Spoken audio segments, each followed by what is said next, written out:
Good evening to all of Ideas dreamers, designers, and doers. This is co-director Kainoa Higgins with a special edition coming to you live, co-director weekly message. Thank you for your patience. This is our first attempt to do this. We're all trying new things to keep up with the ever-changing landscape that we're operating in these days. So really appreciate you sticking around with us to participate in this very first live sharing. So I've got some notes here. I'm going to do my best, though, to keep our conversation natural and also make my mother proud by keeping the best posture I can for this time we're together. So before we get into some of the business aspects and general weekly updates, just want to take a second to step back and really think about where we've been and how we've gotten to this point. And then we'll wrap up by kind of thinking about the road ahead. So in what feels like forever ago, we were learning that we would need to close schools in order to keep our communities safe. We did not know, of course, that we would be in the position we are now so many months later. But as I've shared in many messages before, we've had a tremendously dedicated staff that has been working very tirelessly to innovate and create ways of learning that would keep our students' curiosities and passions piqued, because we know why they chose to be a part of who we are. We know that they're invested in engineering and design and art, and our teams have been working throughout the summer and will continue to work throughout the year, ensuring that our students that we're still playing to those passions, because we know that's going to position them to be the most successful. We still did something incredibly tremendous in a really challenging time. We had a camp. So our team, again, aside from building curriculum and preparing instruction, also put together an amazing AllSchool Retreat that happened entirely online. And it's something we often now are looking back on, and it seemed just so necessary and something that was so part of our culture. We come together, we build community, and we practice our pillars: community, empathy, thinking, and balance.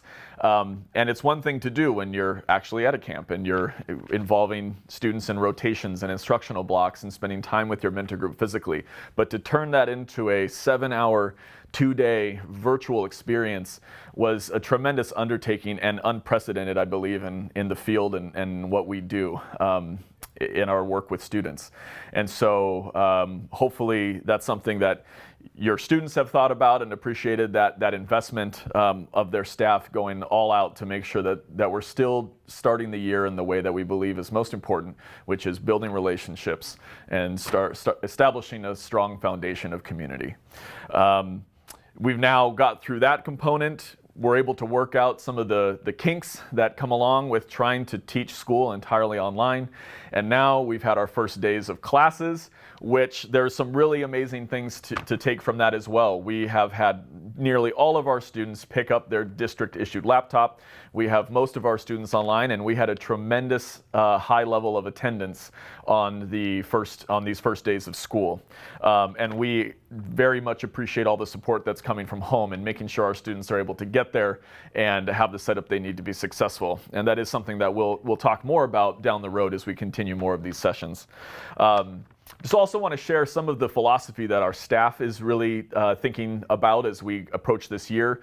There's 3 core components that we're going to be talking about regularly when we meet, and I just want to share that with our community so that you can understand some of our philosophy of dealing with the time that we're at. One of our approaches is thinking about the KISS. Some of us know what the KISS approach means when planning a project or thinking about how to overcome a challenge. Keep it simple, you fill in the blank. We've extended that to consider the ways that we can keep it simple, sustainable, and ultimately successful. So that is a mantra that we're talking often about when we look at the situations we're facing in this challenging time. We also talk a lot about supporting one another and giving ourselves, our students, our colleagues grace in a really challenging time. We're all learning a lot about how to do what we do differently, and that's not going to be perfect. And so we understand that from ourselves, our teams, and then of course also we know our students are being challenged in ways they've never been challenged to learn before as well. So giving ourselves grace and practicing patience is another core tenet we're focusing on. And then finally there's the 3 R's. Relationships, relationships, and relationships. We know that right now it is incredibly important that we are making sure that our students have a place that they can come to, adults and peers that are excited to see them, and we need them to keep coming back and working with us every day. So we know that a core component of how we do that is to make sure that we are focusing on those relationships. Those are happening in classes, those are happening outside of classes, those are happening with mentors and a mentor group. So we focus all that we can on making sure we're doing that. So there's a kind of our introduction, and we'll take a second now to look at some of the questions. A lot of our families have been reaching out to myself, our other co-directors, Miss Colleen at the front desk to get some information. So we'll go through a couple of these really commonly, frequently asked questions, if you will. So supplies. I know we had talked about supplies being ready for distribution in the coming week. Unfortunately, there is some delay on some of our materials, so we will not be distributing those kind of school supplies that the district is providing quite yet. We will keep you in the loop as best as we can in terms of when those are ready. Regarding SAT, that's a question that's often been coming up for our upperclassmen. So, particularly our seniors, I guess. The PSAT will be geared towards the juniors, and that will follow. But right now, in terms of the SAT, that is going to be on Wednesday, September 23rd. So we are fortunate that the district covers testing expenses, which makes college access and preparation accessible to everyone in our community. And it's really important that we make sure all of our students have access to this experience. If you are looking for an SAT study guide, you can visit collegeboard.org. So that's again collegeboard.org, where you can find more information on preparing for the SAT. Seniors, though, will also have some support in their history classes this coming week around SAT preparation. So unfortunately and fortunately, the College Board is only allowing an in-person test, and due to the COVID-19 accommodations, there will be 5 students assigned to every 1 teacher in a room. We will also be following our social distancing protocols, including masking and distancing. And of course, students who are identified to be sick will not be admitted. But it's important to note that whether they are sick students or students that just aren't comfortable taking the test in person right now, there will be a makeup date in the future in which they can participate. So again, Wednesday, September 23rd is the SAT test at IDEA with our senior class. But there are makeup days in case your students are not well or not comfortable with taking the test at this time. On that note, students, we do not have currently active ORCA cards, and so they will need to arrange their own transportation to get to school. We are deciding on exactly the timetable for testing, and so right now we're anticipating a slightly staggered start time so that we can kind of moderate the incoming flow of students' arrivals. We'll have more information about that as we get closer to that test date. And in terms of those ORCA cards, even though we don't have them currently available, we do anticipate that they will become available as we get closer to returning to hybrid learning. There have been some questions around Washington State history. Tacoma students did take a Washington State history in the 8th grade, which checked a box of a graduation requirement. That class, however, did not provide them a high school credit that counts towards their transcript. So, at IDEA, in order for us to maintain an extensive flexibility around our elective classes, primarily in the areas of engineering, design, and art, we do have to prescribe some of our course sequences, and one of those is in history. And we have chosen to incorporate the Washington State history into our upper level electives because we believe that as our upperclassmen go on to graduate, that they are practicing and developing a civic responsibility, and that is coupled with an understanding of the contemporary history of the state in which they reside, and will be of value as they join the communities that are around them after they leave high school. So that is our rationale for incorporating Washington State history, which is a high school level curriculum and not the same class that they took in middle school. So that's just for clarification. It is not a replication of a credit, nor did they earn one already. So that is one of our history electives. It's that Washington State history. Foreign language has been an area of questions as well. So when it comes to French, our French students, either those 8th graders who, or I should say our freshmen who took French as 7th and 8th graders in middle school, or our students who took French 1 last year, we do have an option for them to complete their high school graduation requirements in foreign language through an online platform called Edgenuity.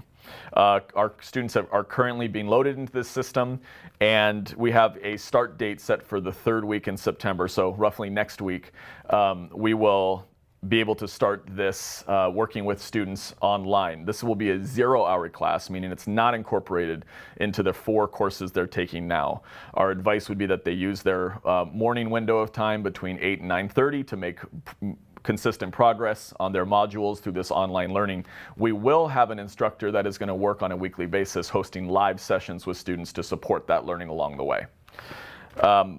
Additionally, Spanish is an area we'll also be using the Edgenuity platform this year to support online learning and distance learning. More information about this approach is going to be shared with students directly through their language classes. So show up and pay attention in those classes and they'll know all they need to know. Another wondering has been about course codes in Hack. So we understand there's been some confusion, especially in comparison to the ways that courses were titled last year. There has been a change in the way courses, district-wide, of the way courses have been titled. And so please don't panic. Everything is there that's there. We are dedicated to ensuring that students are getting the graduation requirements that they need, in addition to having their passions and interests in engineering and design and art emphasized and give them lots of exposure to those areas of interest. But just so you know, when you saw it looked last year, for example, at Algebra 1-2, that is now being referred to as Algebra 1A and 1B. In the same way people have been wondering about Algebra 3-4, that is now Algebra 2A and 2B. So the classes are all still there. They are still being offered. Your students are taking them. They just look a little different in Hack Online. And speaking of Hack, there's also been some wonderings about access to passwords and login information. That used to be information that we had that we could provide you over the phone, but laws have changed. We no longer have access to that information. So if you are needing to get access to your Hack accounts, which we highly suggest that every family make sure they have access to keep up with their students' progress, that they contact the district's tech services line, which is 253-571-HELP. Again, 253-571-4357. HELP. So that's the line that you can reach into. That's also the line to call if you have any issues with your computers in terms of the distance remote learning right now. So any computer issues, they're not things that we can help with from the school front. That's got to go through our district tech services. So one more time, that's 253-571-4357. Okay, there are a few questions coming in right now that I'm seeing here. When will final schedule changes be made? So we have a very focused process right now. As you can imagine, we're working really critically to keep our class sizes small. We believe firmly that our small class sizes are the only way that we can ensure that every student is successful in this really challenging distance learning time. So in order to maintain those balance, we are being very, very intentional about what types of change requests are granted and which are denied. So we are currently working through those in real time. Students have been working with their mentors to submit any issues or changes with their schedules. The students, it's important to note that students did have choice in this process. They provided us with information back in the spring about their interests of classes this fall. Those elective interests in particular were used to shape their schedule. And keep in mind that right now they're pursuing 4 credits. They will pursue another 4 credits in the spring, and they do not see those classes quite yet. So we've also worked really hard to make sure that in each semester students have a balance between their humanities, their maths and sciences, and their electives, particularly those in the areas of their interest and passions, engineering, design, and art. So we intend to keep that system streamlined. We're trying to do as few changes as possible down the road, and we want to have those completely wrapped up by the end of this week. The next question, what's the best way for parents to support their students with distance learning? I'm going to hold off on that one, and I'm going to kind of maybe come back to close with that.